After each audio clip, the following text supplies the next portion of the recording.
Video देखने के पहले कृपया इस वीडियो को लाइक करें, सब्सक्राइब करें और शेयर करें ताकि दूसरे लोगों को भी इसका फ़ायदा मिल सके। धन्यवाद। हेलो माय डियर स्टूडेंट्स, आज हम एक पैसिवाइज करते समय की एक विशेष सावधानी के बारे में बात करेंगे। तो आज का जो चैप्टर है वो ये है dispensability of by plus agent in the passivise. ये बहुत ही इंपॉर्टेंट चैप्टर है क्योंकि लोग अक्सर इस पर ध्यान नहीं देते हैं और मैंने इसके बारे में आपको वैसे पिछली एक आध जगह बताया है, फिर भी मैं इसको पूरी तरह से समझाना जरूरी है। पैसिव वॉइस में बाई प्लस एजेंट सामान्यतः वाक्य के अंत में आता है, परंतु पैसिव वॉइस के सभी वाक्यों में इसका प्रयोग अनिवार्य नहीं होता है। जिन वाक्यों में बिना बाई प्लस एजेंट के ही वाक्य का अर्थ पूरा हो जाए या कार्य किसके द्वारा किया गया है यह बिना बाई प्लस एजेंट के ही स्पष्ट हो जाए तो ऐसे वाक्यों में बाई प्लस एजेंट को अनिवार्यतः छोड़ देते हैं, अर्थात बाई प्लस एजेंट को नहीं लिखते हैं। इस प्रकार के वाक्यों में बाई प्लस एजेंट का प्रयोग करने पर वाक्य अस्वाभाविक लगने लगता है। तो हम इसको और समझने के लिए एग्जाम्पल यहां पर देखते हैं। यह हमारा वाक्य है, police arrested the leader from his residence. इसका अर्थ आप समझते हैं कि पुलिस ने नेता को उसके घर से गिरफ्तार किया। अब मान लीजिए हमें इसका पैसिवाइज करना है तो हमारा पहला ऑब्जेक्ट हो जाएगा लीडर और ये पास्ट इंडेफिनिट है, तो लीडर वाज अरेस्टेड और बचा हुआ ऑब्जेक्ट फ्रॉम हिज रेजिडेंस हमने लिख दिया। लेकिन ये वाक्य पर्याप्त है क्योंकि हमारा अर्थ यहीं पूरा हो गया, हमें सारी बात समझ में आ गई और हमको बाय पुलिस लिखने की आवश्यकता नहीं है। कैसे? वाक्य का अर्थ है पुलिस ने लीडर को उसके घर से गिरफ्तार किया। अब इसका पैसिव में क्या अर्थ होगा? लीडर को उसके घर से गिरफ्तार किया गया। तो मैं समझता हूं इतना वाक्य पर्याप्त है। जब हम बोलते हैं कि लीडर को उसके घर से गिरफ्तार किया गया तो इसका मतलब यह है कि पुलिस के द्वारा गिरफ्तार किया गया, अतः बाई पुलिस लिखने की आवश्यकता नहीं है। और चूंकि आवश्यकता नहीं है तो अगर आप बाई पुलिस लिखेंगे तो कुछ किताबी सा लगेगा जो कि बोला नहीं जाता, अस्वाभाविक तरीका लगेगा। सामान्यतः बोलचाल में हम ऐसा ही बोलते हैं, लीडर को गिरफ्तार कर लिया गया, उसे जेल भेज दिया गया। हमें थोड़े देखते हैं कि जज के द्वारा जेल भेजा गया या पुलिस द्वारा जेल भेजा गया या उसे गिरफ्तार किया गया। तो सामान्यतः कुछ वाक्यों में वर्ब ही हमें यह बता देती है कि किसके द्वारा कार्य किया गया है, तो ऐसे सभी वाक्यों में हम बाई प्लस एजेंट को छोड़ देते हैं और यही सही तरीका है पैसिव वॉइस का। अक्सर जो पैसिव वॉइस हमारे बोलचाल में प्रयोग किए जाते हैं वो इसी प्रकार के होते हैं जिनमें बाई प्लस एजेंट नहीं रहता है। बाई प्लस एजेंट बहुत ही आवश्यकता पड़ने पर वास्तव में लगाया जाता है। अब उपरोक्त वाक्य में बाई पुलिस लिखने की जरूरत नहीं है क्योंकि बाई पुलिस के बिना ही वाक्य का अर्थ पूरा हो जाता है। गिरफ्तार करने का कार्य पुलिस के द्वारा ही होता है। अब कुछ और भी वाक्य देख सकते हैं हम यहाँ पर, जैसे people speak English all over the world. तो English is spoken all over the world, अंग्रेजी पूरे संसार में बोली जाती है, मतलब लोगों के द्वारा ही बोली जाती है, वो अपने आप ही हो जाता है, उसमें बाई पीपल लिखने की आवश्यकता नहीं है। अब इसी प्रकार है, everybody knows him well in the city, प्रत्येक व्यक्ति उसको शहर में अच्छी प्रकार जानता है। तो he is known well in the city, उसे शहर में अच्छी प्रकार जाना जाता है, तो लोगों के द्वारा ही जाना जाता है, सभी लोगों द्वारा जाना जाता है, ये अपने आप हो जाएगा। इसलिए इसमें ऐसे वाक्यों में बाई प्लस एजेंट की आवश्यकता नहीं है। अब देखिए एक और एग्जाम्पल है, we make ghee from milk, हम दूध से घी बनाते हैं। बिल्कुल सही है, लेकिन जब इसका पैसे होगा, घी इज मेड फ्रॉम मिल्क, घी दूध से बनाया जाता है, पर्याप्त है। हमें किसके द्वारा बनाया जाता है ये हमसे कोई मतलब ही नहीं, इसमें जानने की आवश्यकता नहीं क्योंकि ये स्पष्ट है, सभी लोगों के द्वारा, हमारे द्वारा बनाया जाता है। तो सामान्यतः निम्न शब्द, इसके अलावा कुछ ऐसे शब्द भी हैं जिन्हें आप ध्यान रख सकते हैं कि उन्हें हमें नहीं लिखना है।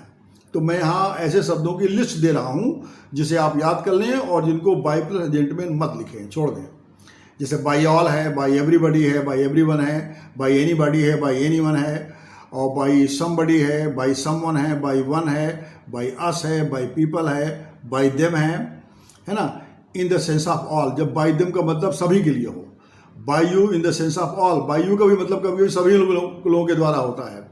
तो बाई देम, बाई यू जब सभी के सेंस में होता है उसको छोड़ देते हैं। बाई नोबडी, बाई नन, अगर बाई नोबडी या बाई नन आ रहा है एंड में हमारे, तो हम उसका नॉट जो है वो जो है सब्जेक्ट के साथ मतलब वर्ब के साथ लगा देते हैं, नॉट नहीं छोड़ते। नॉट अगर हम हटा देंगे तो वाक्य का अर्थ बदल जाएगा, इसलिए नॉट को वर्ब के साथ लगा दिया जाता है और एनीबॉडी को हम लिख देते हैं। मतलब आपको आप ऐसा समझ सकते हैं कि नो बराबर नॉट प्लस एनी होता है।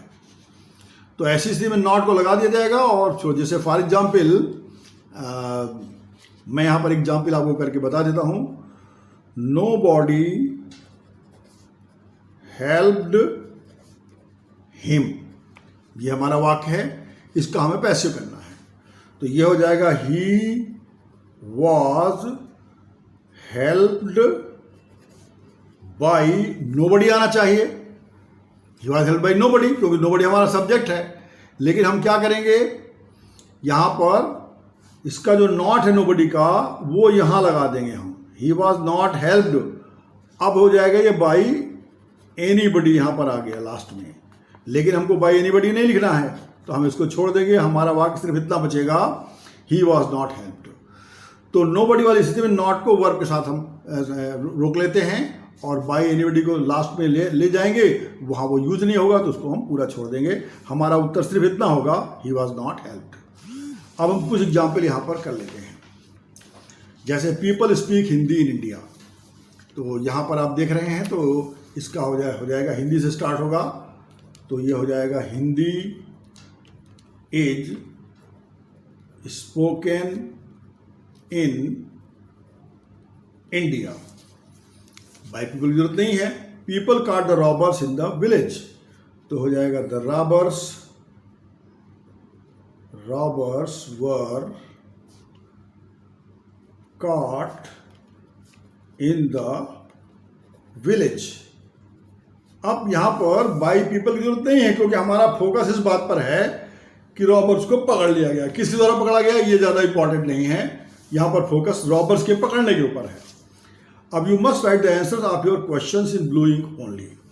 यहां पर मस्ट राइट हमारी वर्ब है, the answers of your question, ये पूरा हमारा पहला ऑब्जेक्ट बनेगा क्योंकि यहां पर ऑफ आया हुआ है, हम इसे किसी को छोड़ नहीं सकते हैं। ये हो जाएगा the answers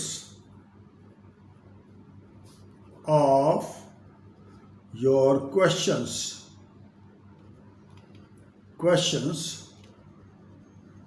must be written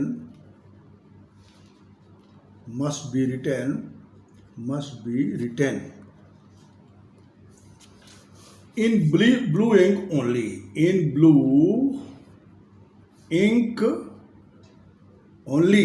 वायु की जरूरत नहीं है ना, क्योंकि यहां पर सभी के लिए, जो भी इस निर्देश को पढ़ रहे हैं उन सभी के लिए है, तो इतने में ही हमारा हो जाएगा।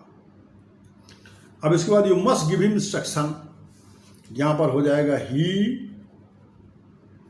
Must be given instruction. इसके बाद you cannot pump the ocean dry, मतलब यहां पर यू सभी के लिए है कि तुम समुद्र को पंप करके सुखा नहीं सकते, उन्हें कोई भी नहीं सुखा सकता है। तो ये यू सभी के लिए है तो इसको छोड़ दिया जाएगा। तो हमारा पहला ऑब्जेक्ट है the ocean. The ocean can not be pumped dry, ये हमारा आंसर हो गया। और मुझे पूरी उम्मीद है कि आपसे बन जाएंगे इस प्रकार के वाक्य। अब आगे हमेशा ध्यान रखें कि हमको बाई प्रेजेंट छोड़ना भी है। मैंने अभी तक आपको ये बताया कि आपको लगाते जाना है, वो इसलिए था ताकि प्राइमरी लेवल पर आपको कोई दिक्कत ना हो। लेकिन अब जब आपको समझ में आ गया कि हमको कहाँ छोड़ना है, तो अब आपको अनिवार्य रूप से जो अब जहाँ जहाँ बताया गया है वापस बाई प्रेजेंट को छोड़ ही देना है, तभी आपका आंसर सही होगा, वरना उसमें एक कमी रह जाएगी। इसलिए अब इस बात को आगे ध्यान रखें। धन्यवाद। ये लेसन यहीं पर समाप्त होता है। If you like this video, please don't forget to like it, share it and subscribe it so that you may get notification later on.